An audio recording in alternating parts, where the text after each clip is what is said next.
Sa tingin mo ba, sa tamang oras mo kinakain ang prutas na orange? Kung hindi ka sigurado, panoorin mo ang video na to.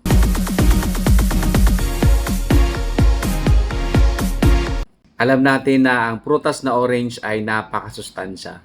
Nakakatulong po itong pabilisin ang paggaling ng ating sugat. Dahil napakayaman po nito sa vitamin C kaya mas madali pong ma-absorb ang iron ng ating katawan. Ang iron po ay mahalaga para maiwasan po natin ang pagkakaroon ng anemia.